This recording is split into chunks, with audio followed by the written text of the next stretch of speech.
My name is Clara, 41 years old, a lecturer in business administration at a university in Denver. My husband, Lucas, and I had been together for 17 years. To outsiders, we were the perfect couple. A cozy home in the suburbs, 2 stable jobs, annual vacations like clockwork. But that glossy surface had been cracking for a long time. I just didn't want to see it. That evening, Lucas was in the shower. The sound of water running echoed from the bathroom, a backdrop to something else. A small ping from his phone, carelessly left on the nightstand. I'd never been the type to check my husband's phone. Trust was something I always protected. But intuition, that vague instinct you only believe when the pain cuts deep enough, pulled me up from my seat. The screen lit up, the notification was chilling in its simplicity. Table for 2 confirmed at Lumiere Friday at 7:30 p.m. Window seat as requested. She'll love it. I stood frozen. Lumiere was one of the most expensive restaurants in Denver. We had once dreamed of going there for our 10th anniversary but canceled because he had a work trip. I had never set foot in the place, yet now Lucas was planning a romantic evening there. For someone else? I didn't plan to unlock the phone, but my hand moved before my mind could stop it.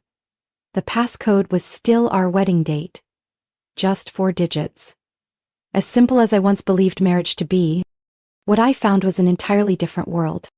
Messages, photos, notes, even full conversations spanning almost a year with someone named Sophie, a young blonde woman who worked in the communications department at the law firm where Lucas was a partner. They chatted daily, no, hourly, about the most intimate little things from morning coffee to the dress she wore at night. And photos from a 2-day work trip to Santa Fe. Sophie curled up in Lucas's arms, his smile so bright I barely recognized the man who once stood by me through the financial crisis in 2008. I still remember how it felt, like the air had vanished from the room, replaced by a piercing metallic ringing in my ears. I wanted to throw the phone across the room, to scream. But I stood there, knuckles white, heart pounding wildly. "Have you seen my blue tie?" Lucas called from the bathroom casually, like everything was fine, like he hadn't just torched our marriage with a dinner reservation. I placed the phone back exactly where it was, burying the eruption inside me. "Second drawer," I replied, my voice flat and cold. That night, I lay beside him, back turned to Lucas, listening to his steady breathing while my body stayed taut like a drawn bow. How many times had I told myself his distance was just work stress? How often had I pretended not to notice him, avoiding my eyes, making excuses to come home late, carrying unfamiliar perfume and suspiciously crisp shirts? Now I knew. Every suspicion, every gut feeling had been right. And I was no longer the blind wife. The next morning, I still kissed him goodbye like always.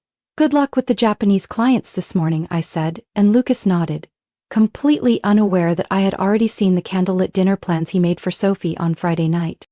Once the door closed behind him, I picked up my phone and called HR at the university. I requested a 3-day leave. I needed time. Not to cry, but to prepare.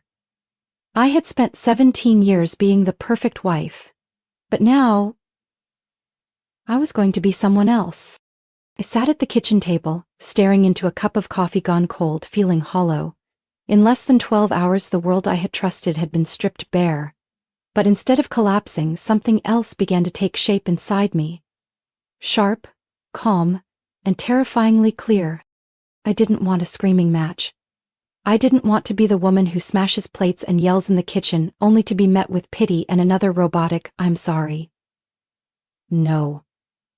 If Lucas wanted a special night with Sophie, he'd have one. Just not the way he imagined. I redoubled Lucas's email. His calendar was meticulous, as if he never expected anyone to find it. 7:30 p.m. Friday, reservation at Lumiere. Note clearly saying window seat, soft lighting, wine pre-arranged.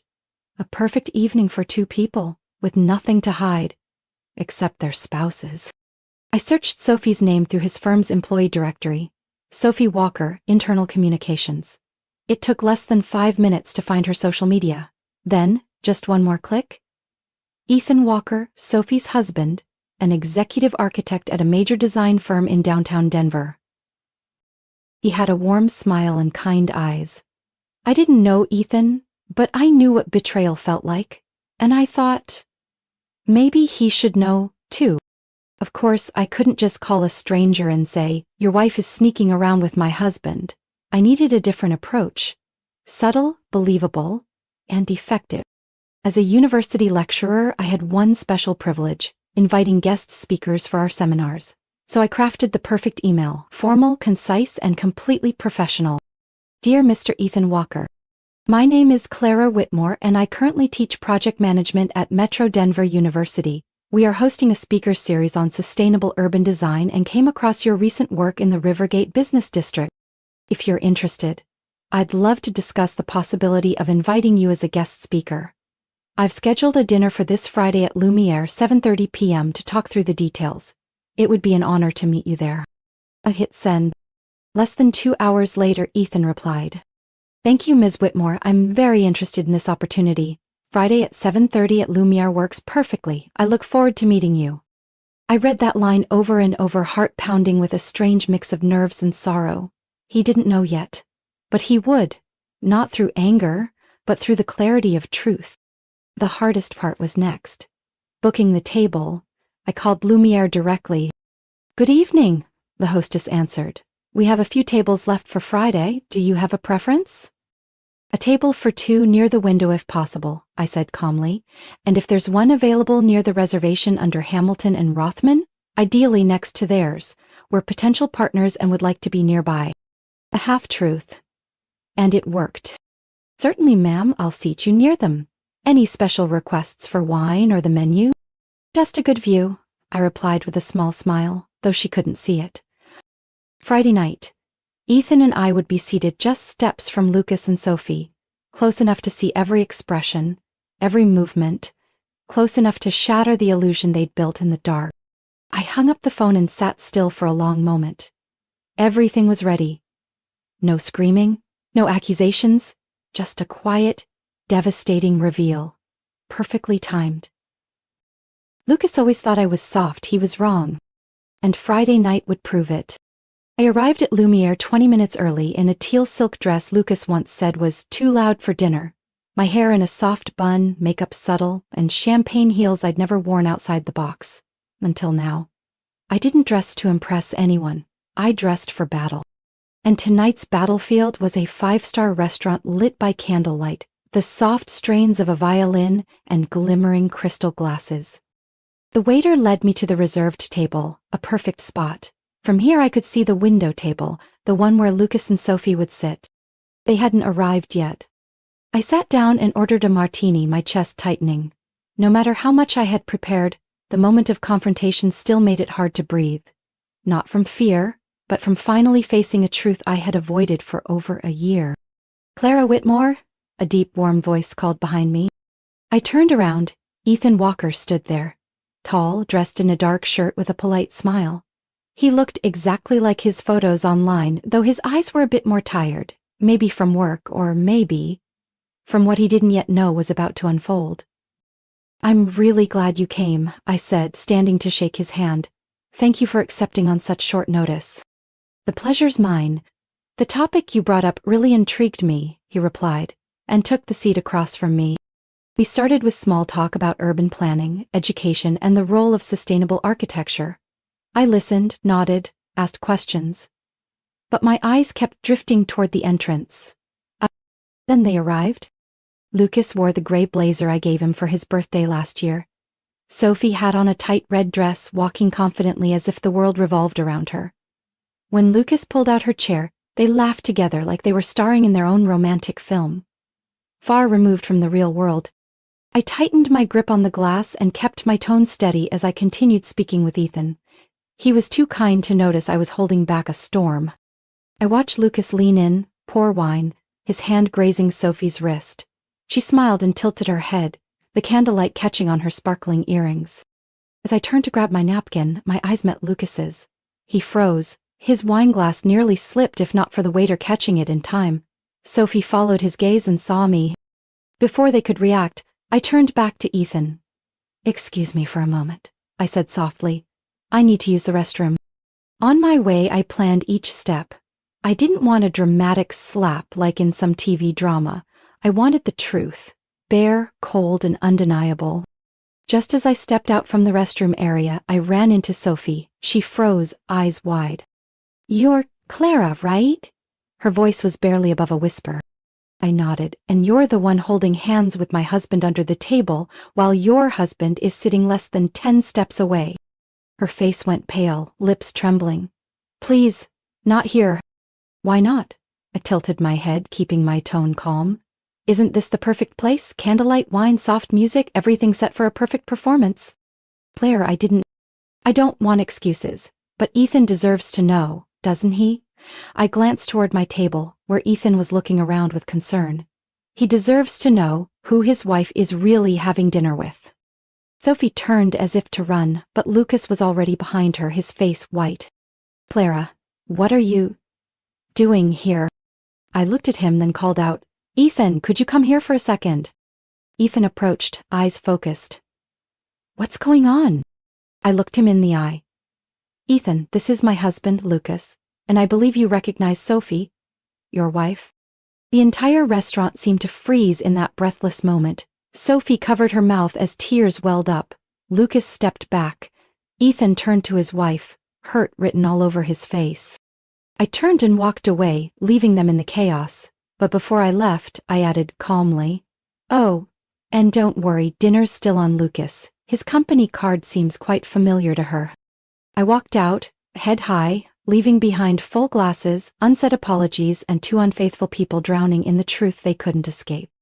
When I returned to my table after that brief confrontation, Ethan was still standing, staring at Sophie, trembling in Lucas's arms. They both looked pale, like they had been yanked out of a beautiful dream and thrown into brutal reality. I signaled the waiter. Please, I said gently but firmly, I need a private room. And if possible, merge our table with that of Mr. Lucas Hamilton. It seems we have a few things to clarify. The waiter paused for a moment, then nodded. I'll arrange it immediately, ma'am. Within 5 minutes, we were ushered into a discreet private room. Soft lighting, the table set for 4. I sat down first, Ethan beside me. Lucas and Sophie sat across, stiff like students caught cheating on their final exam. No one spoke, no sound of chairs scraping, no clinking silverware, just distant music and heavy breathing mixed into the air. Lucas broke the silence. Clara, I don't even know where to start. Start 3 days ago, I said, pouring water into my glass, when you got the reservation confirmation and I happened to see it on your screen. That's when I knew. Both of them froze. Sophie looked down, and Lucas opened his mouth to speak, but I raised my hand. I don't need a monologue. I read every message, Lucas. Every word, every photo, every secret trip to Santa Fe. Don't try to imagine what it was like reading that. I remember exactly how it felt. Sophie whispered, I'm sorry. I turned to Ethan. He's my husband, and she's your wife. The least we deserve is the truth, said to our faces. Ethan sat still, eyes locked on Sophie. What are you going to tell me? That it was a mistake? Or that you were just finding yourself? Because clearly, you've found quite a lot in the arms of another woman's husband. Sophie wept. I never meant for it to go this far. It started as a joke. I felt lost, unappreciated at home. Lucas, he listened to me. I listened too, Ethan said, voice shaking. I spent entire weekends reworking your office layout. You said you wanted a space that inspired creativity. I believed that. Lucas turned to me, voice trembling. Clara, I know I messed up. I destroyed the most valuable thing in my life. But please, don't let this be the end. I smiled, not gently.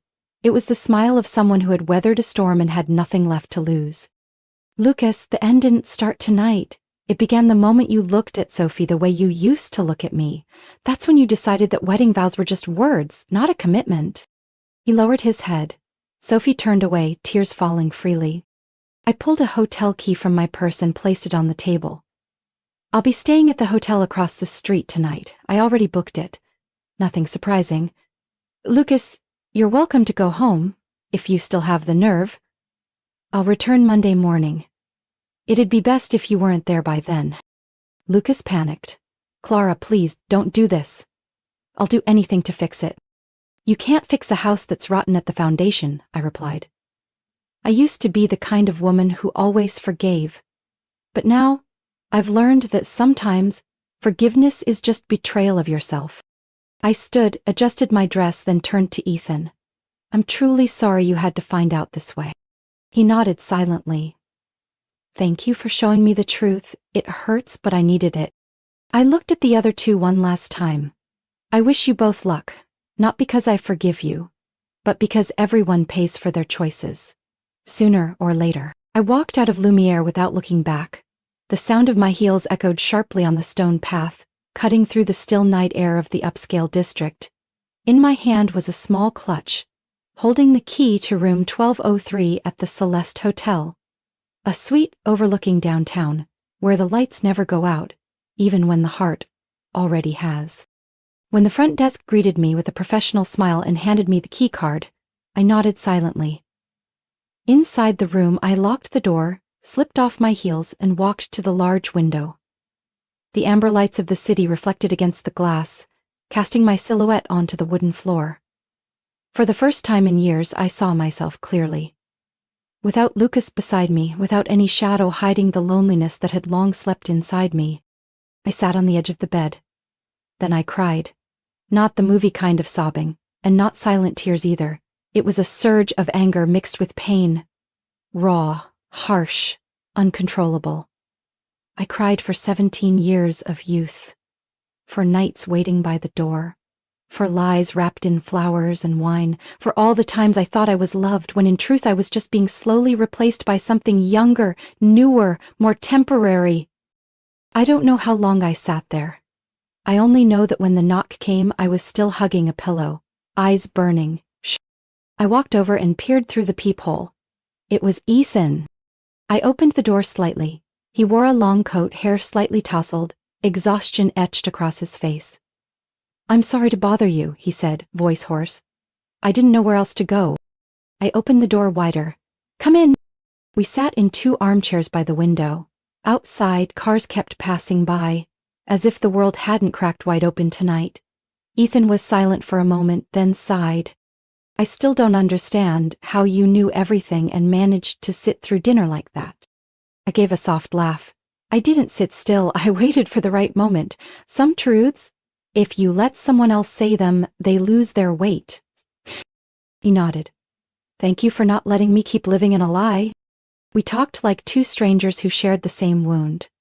He told me Sophie was the first person who believed in his wild designs, and he had thought, if anyone got him, it was her.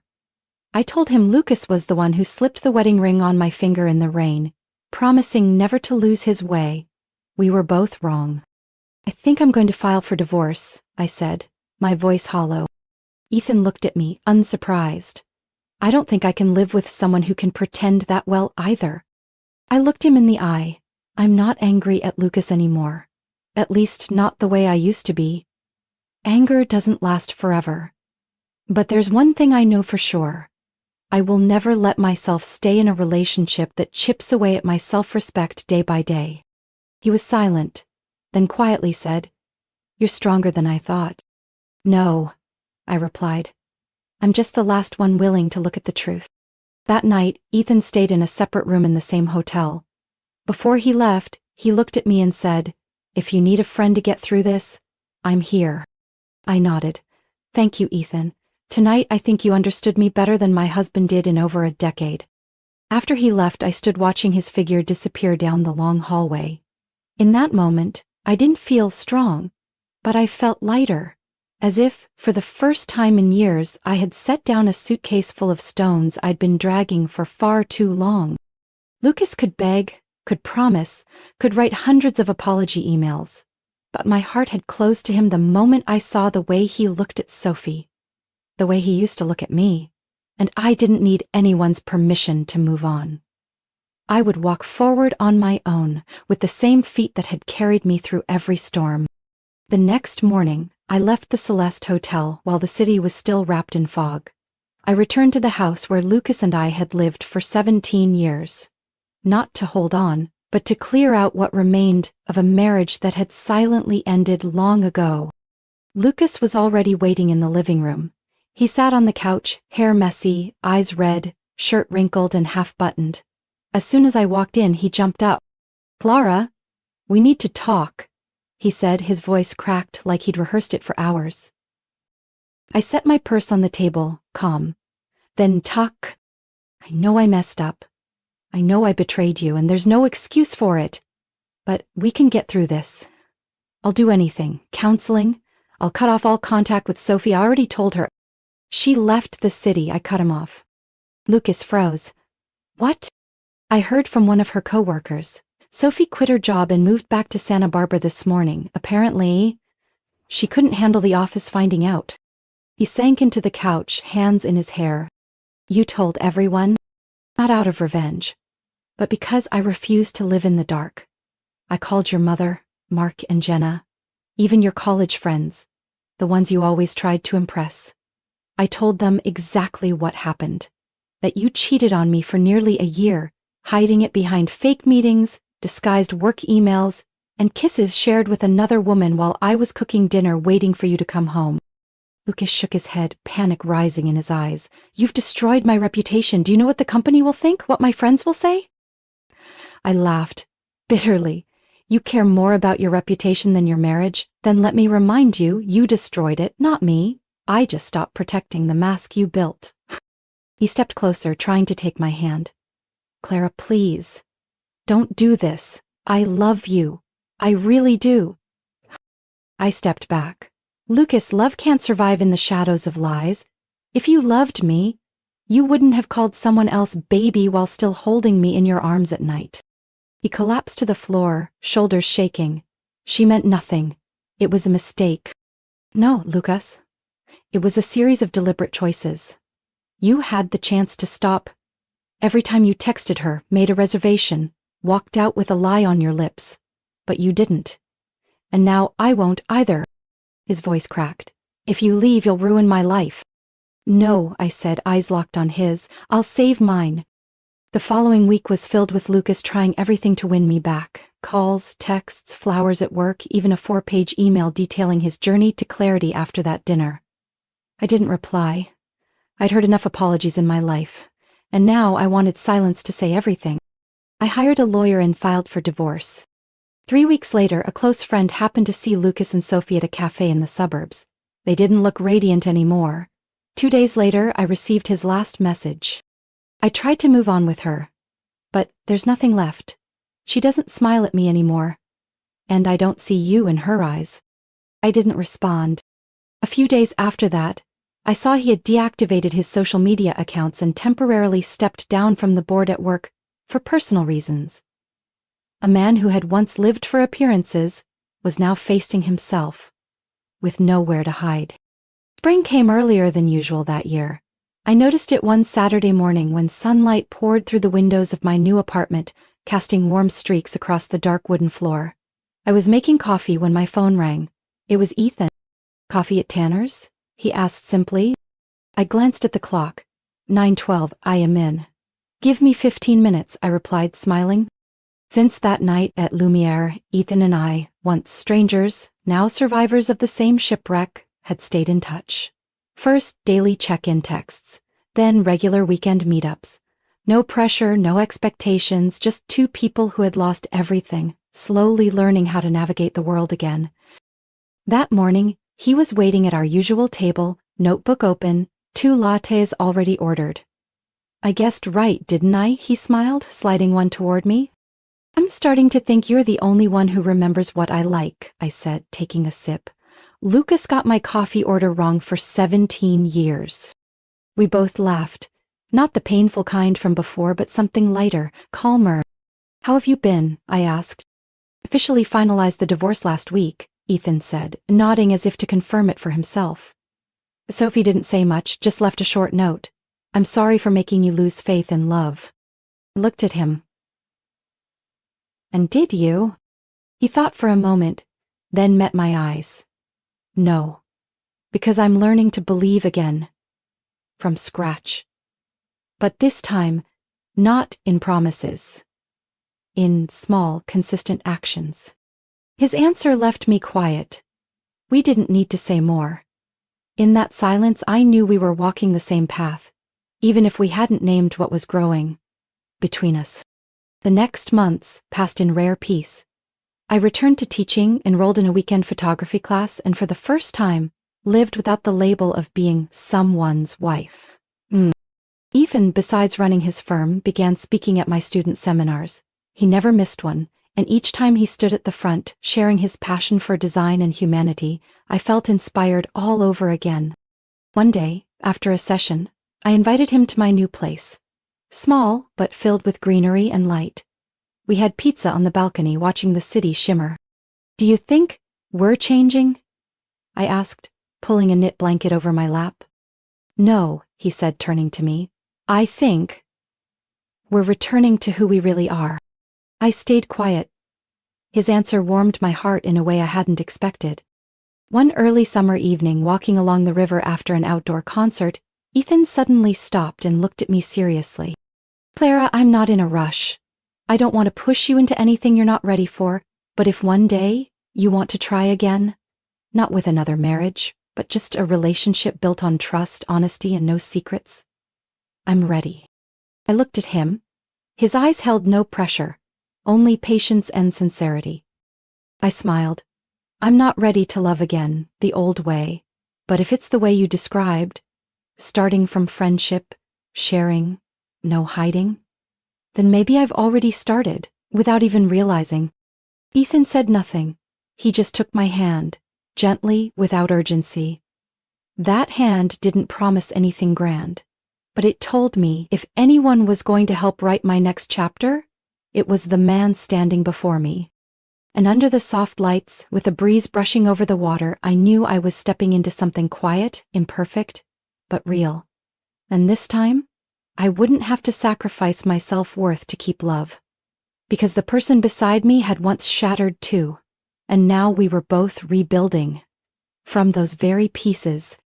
A year after that fateful night at Lumiere, I received an invitation to Professor Martha Benson's retirement celebration. My PhD advisor and someone I deeply respected. The event was held at Hotel Le Marais, elegant and calm, just like her. I arrived early, in a simple yet elegant navy dress, wearing my mother's pearl earrings. In my hand was a small gift-wrapped package, a rare book she'd often mentioned. I expected nothing more than a quiet evening of conversation, laughter, and old mentors. But the moment I stepped into the ballroom, I saw a familiar figure. Lucas. He stood near the wine table, thinner, with gray at his temples, still polished but without the arrogant confidence he once wore so easily. When he turned and saw me, we both seemed to pause for a beat. Lucas walked over, wine glass in hand. "Clara," he said, his voice rougher than I remembered. "I didn't think you'd come."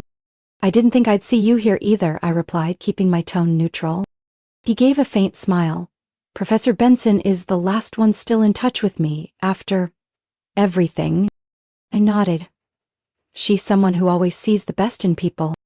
Lucas looked at me for a long moment as if searching for the right words. Finally, he sighed, eyes lowering. "I owe you an apology. A real one.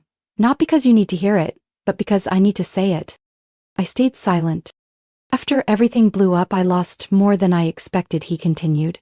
"Not just reputation or business relationships, but my own self-respect. I tried to hold on to Sophie for a while, but it fell apart faster than what I destroyed with you." I looked at him.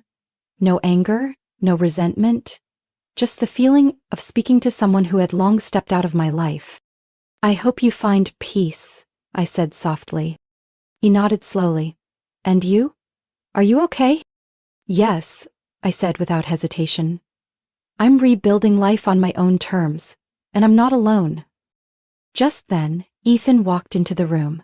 He wore a charcoal shirt and understated blazer. When he saw me, he smiled, the one I jokingly called the light at the end of the tunnel. Lucas followed my gaze and nodded when he understood. "He's a good man," Lucas said. "You deserve a fresh start." I placed my hand over my heart. Once shattered, now whole. "Thank you," I said sincerely, and so do you. Just start again, only when you're ready not to hurt anyone else. Lucas stepped back, as if giving me space to move forward. That night, Ethan and I sat side by side at the celebration. We chatted with friends, took photos, and shared a slow dance under golden lights. No grand declarations, no scripted future. Just the quiet, honest presence of two people who had once fallen apart and were now rebuilding. Not from scratch, but from cracks healed with time and trust. As we left the party, I held Ethan's hand and looked up at the starry sky. You know, I said softly, there was a time I thought betrayal was the end. Ethan gently squeezed my hand. And now?